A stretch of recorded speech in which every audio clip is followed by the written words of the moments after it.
lepas, kena wajahnya gitu ya. Pengacara waktu itu sebagai kliennya si tersangka bilang itu lukanya ringan. Tapi jaksa sebagai penuntut umum mewakili pemerintah dalam hal ini bilang lukanya sedang. Nah, luka ringan dan luka sedang hukumnya jauh berbeda itu. Antara 3 bulan dan 3 tahun kurang. Nah, kenapa hakim tidak bisa memutuskan? Karena yang punya otoritas menyatakan ini luka ringan atau luka sedang bukan pengacara, bukan juga jaksa. Itulah di tangan kita. Itulah di tangan kita. Jadi saya bilang tadi, sebetulnya kasus tindak pidana ini yang secara tidak langsung kita sudah bisa menentukan kira-kira pasal berapa dikenakan seperti itu, atau berapa lama hukumannya bisa kita prediksi sebetulnya. Walaupun nanti di dalam sidang pengadilan belum tentu, karena masih banyak faktor yang bisa dipertimbangkan oleh hakim. Tapi paling tidak porsi itu kita sampaikan dalam surat permintaan visum, dalam surat visum. Nah itu yang selama ini tidak ada. Makanya hari ini kita bertemu. Lanjut. Masih ada pertanyaan yang lain selain dalam bahasa Indonesia. Tidak boleh pakai bahasa asing ataupun bahasa medis, ya pastilah. Kalau bahasa asing, bahasa medis, apalagi kalau bahasa Jawa, bahasa tempat mulia.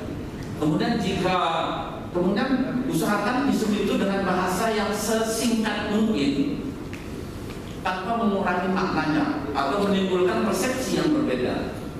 Saya sering kali contohkan seperti ini. Dijumpai luka lecet di lutut kaki sebelah kiri, saya bisa singkat. Dijumpai luka lecet di lutut kiri. Berbeda nggak persepsi kita? Nggak beda.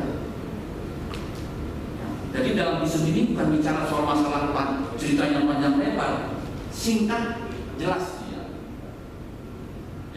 Jadi jangan bikin sebenarnya dalam penutup nanti ada demikian sebenarnya belum saya buat dengan sebenarnya sesuai dengan keilmuan saya yang saya tempuh di Fakultas Kedokteran ini dengan jangka waktu 3 tahun dengan lulus hukum laut. Itu bukan visum, itu promosi diri yang nanti dalam surat lamaran nanti disampaikan itu.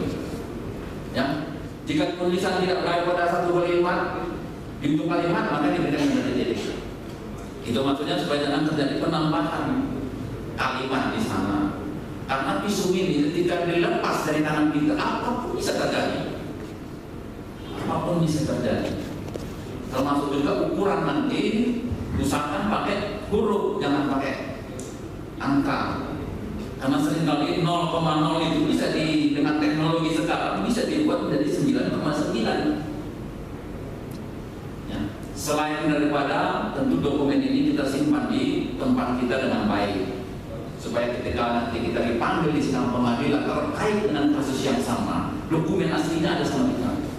Mana tahu di dalam sidang itu terjadi penyampaian visum yang berbeda dari yang sebenarnya. Bisa terjadi, bisa. Bisa. Salah satu contoh umpama yang kasus keputusan hakim ya, pernah ya di televisi.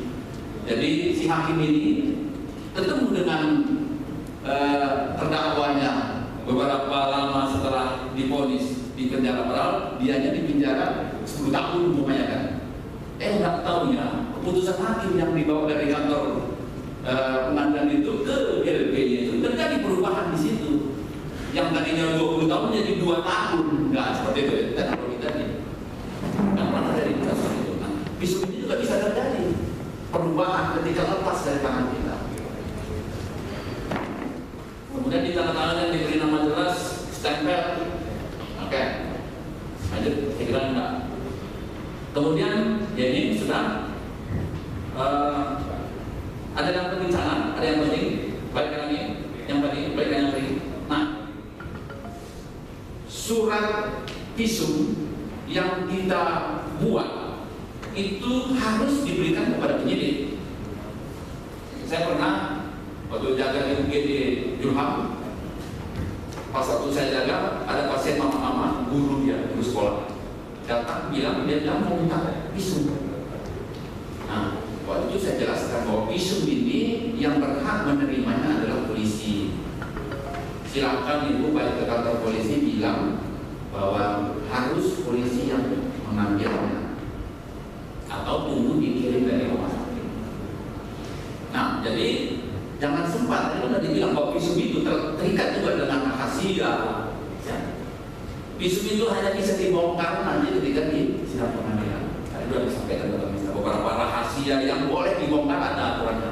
Ada kepentingan masyarakat luas, ada kepentingan pasiennya sendiri, mungkin penegakan hukum, mungkin juga permintaan pengadilan, itu hal-hal yang bisa dibongkar. Nah, jadi visum tidak boleh. Nah, kita pernah juga menerima kasusnya gini. Ada pasien korban melapor ke polisi. Kemudian polisi ketika udah, katanya kan. Lalu pasiennya pergi ke rumah sakit. Ketemu dengan dokternya, dokter periksa, dia bilang 2 hari lagi datang Pak ya, ambil visumnya. 2 hari datang lagi dia. Ketemu dengan dokternya, oke, ini visumnya sudah selesai. Pasiennya keluar. Habis keluar, balik lagi ke dokternya. Ngapain dia? Habis keluar, pasien balik lagi ke dokternya. Masih amplop apa dia? Kalau masih amplop masih bingung. Tidak, pasiennya bilang apa? Dok, kayaknya belum semua dokter catat di sini. Mati nggak kita? Banyak hal pelanggaran di sini. Pertama, dia memberikan visum bukan pada sasarannya. Nah, makanya maksud saya tadi bahwa hal-hal yang seperti ini sudah dipaparkan di luar sana. Dalam Android ini sudah tahu semua orang. Ya, di sana ada 10.000 sarjana hukum yang kerjanya di kerjaan kita itu. Kata orangnya, saya nggak tahu juga yang mana yang 10.000 itu sarjana hukum katanya. Nah, jadi membuka rahasia. Jadi visum itu sudah terpapar dengan pasien, padahal tidak boleh. Nah, kalau tadi ada pihak ketiga yang tahu ini, dokter ini habis. Nah, itu yang maksud saya dari dalam era industri 4.0 ini kita harus lebih waspada, lebih hati-hati dan lebih mempersiapkan diri.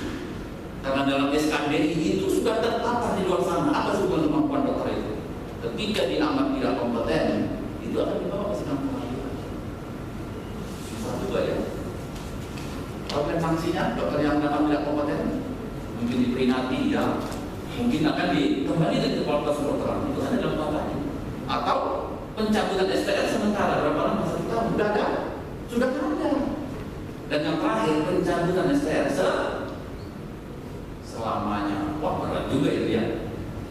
Kalau kita dokter kedokteran sudah 6 tahun kita dididik, kita tahu dicabut lagi, tidak kembali melakukan praktek kedokteran. Menjadi apa kita? Ya udahlah, mengalas lembu bisa juga hidup, ya kan? Jual beli lembu juga di situ.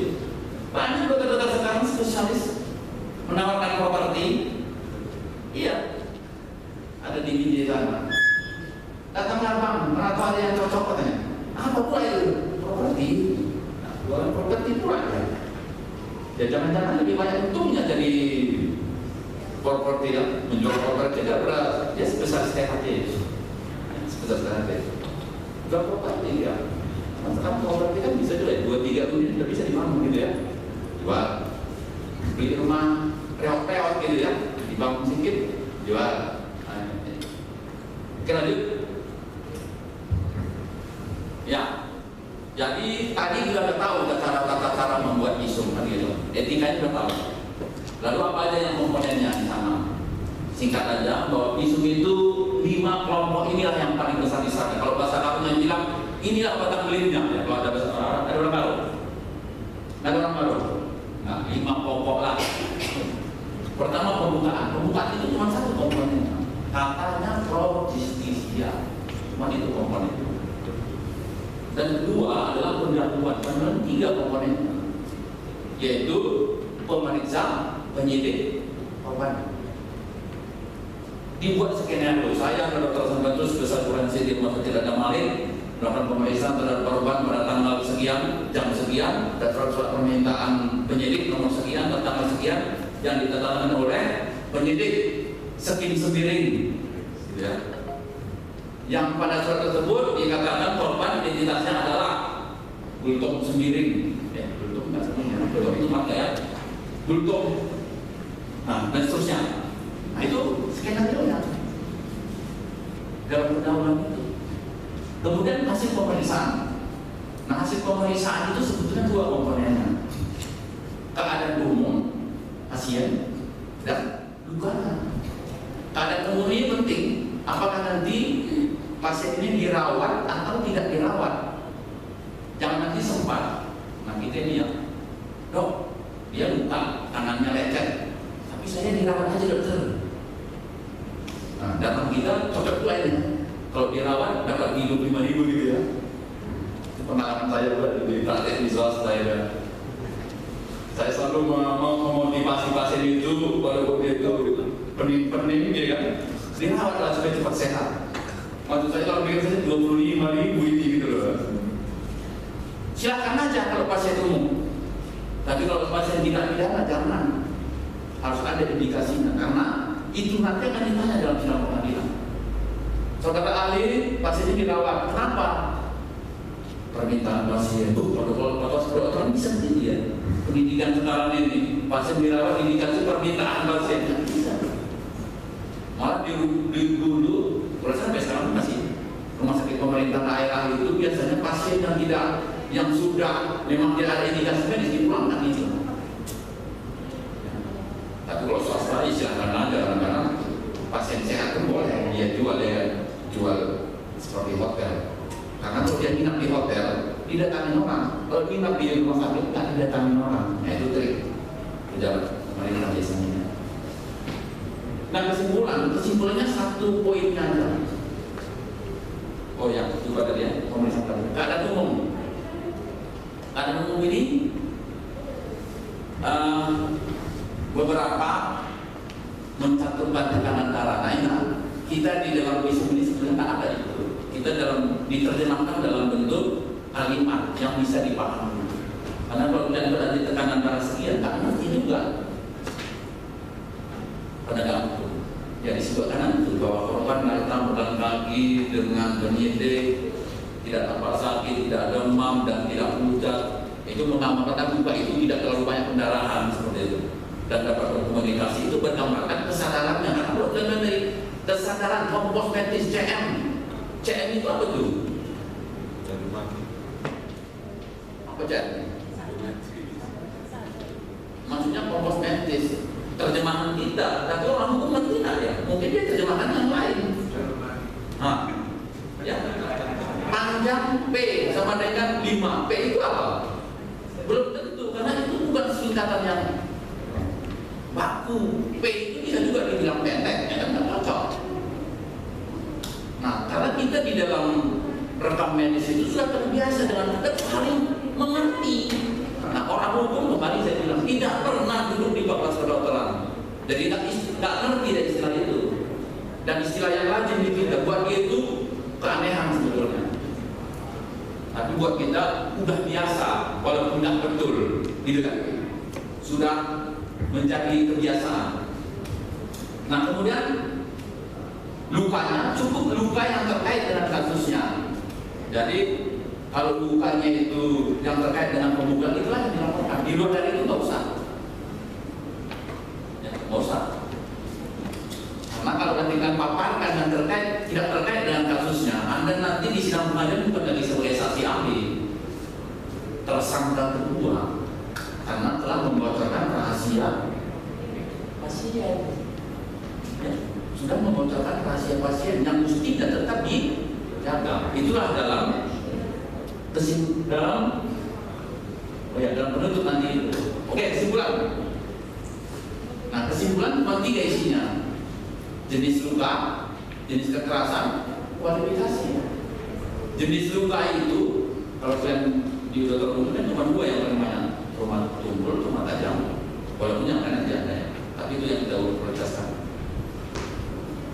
Jangan nanti terbalik. Misalnya dijumpai luka memar akibat trauma tumpul, jangan kalian bikin tajam, aneh nanti. Nah, itu nanti kita dalam belajar teori traumatologi ada itu. Jadi dijumpai luka memar akibat trauma tumpul. Nah, apakah itu mengakibatkan gangguan dalam pekerjaannya atau tidak? Atau dia perlu perawatan untuk itu? Ya kan? Bisa aja memang ada memar, tapi kemudian diduga ada juga fractur tulang. Ini kan perlu perawatan, perlu pemeriksaan ulang. Apakah itu di radiologi atau di scan? Nah, itu perlu perawatan. Nah, nanti kalau ditanya nanti di sidang pengadilan, kenapa dirawat? Karena dicurigai ada juga fractur. Ada dasarnya.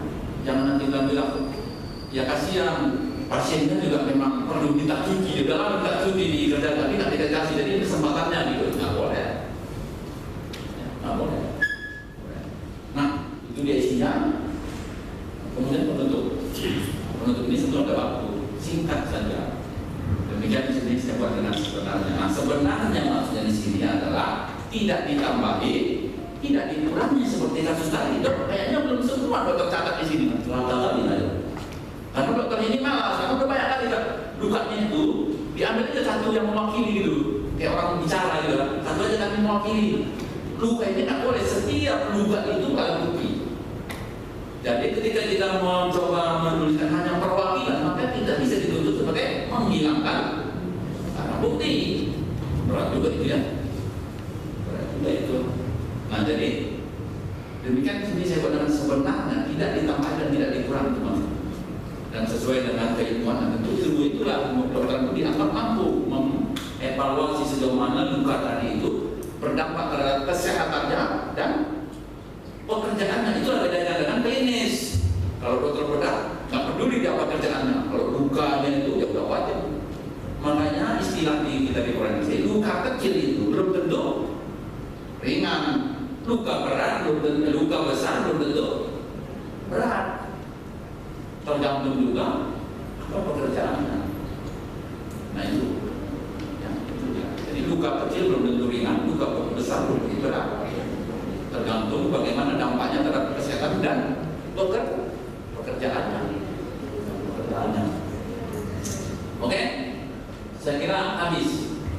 Contoh aja ada terus kira-kira bentuk visum yang terus. Nah, kira-kira inilah dia fisiknya dan kelompok-kelompok bagian yang tadi seperti itu. Oke, saya kira ya sebetulnya materi ini ada di buku ya, informasi tadi mana tahu ada begitu, dan ada buku saksi ahli. Sebetulnya itu saya buatkan karena waktu saya mulai PPDS, asal kawan-kawan saya dari rumah sakit Juang sana dipanggil ke penyidik, dipanggil ke pengadilan, kasih pertanyaan sama saya, gimana nih bang, dalam pikiran saya kok kalau itu perlu juga dibuatkan bukunya supaya ada diisi sedikit apa aja yang kita hadapi ketika kita menghadapi sidang pengadilan. Nah, mereka bisa lebih percaya diri. Nah, itu maksudnya. Kalau ada yang berminat silakan. Saya kira terima kasih. Baik, kita ucapkan terima kasih kepada Dr. Hasan Petrus yang telah melaporkan materi latar belakang dan visum et repertum kepada Dr. Hasan Petrus, spesialis forensik klinik legal, dan kita beri aplaus kepada Dr. Hasan Petrus. Dan acara selanjutnya yaitu acara sesi tanya jawab, di mana di sini kita akan membagi menjadi 2 sesi. Yang sesi pertama kita berikan nanti 3 pertanyaan, berikutnya juga sesi kedua kita beri 3 pertanyaan kepada penanya. Untuk sesi pertanyaan pertama, kami silakan sebutkan nama dan atau instansinya. Jadi untuk sesi pertama kami beri 3 penanya, kami persilakan.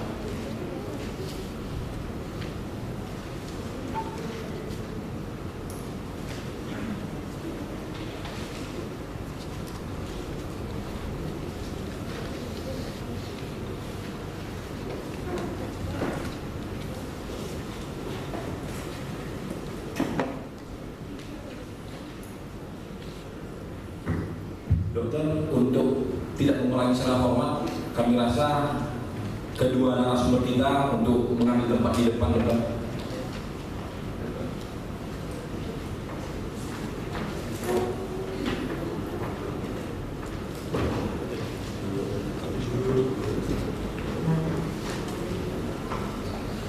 Pada rekan-rekan, mungkin ada yang mau bertanya, kami persilakan. Ya, silakan, Dok.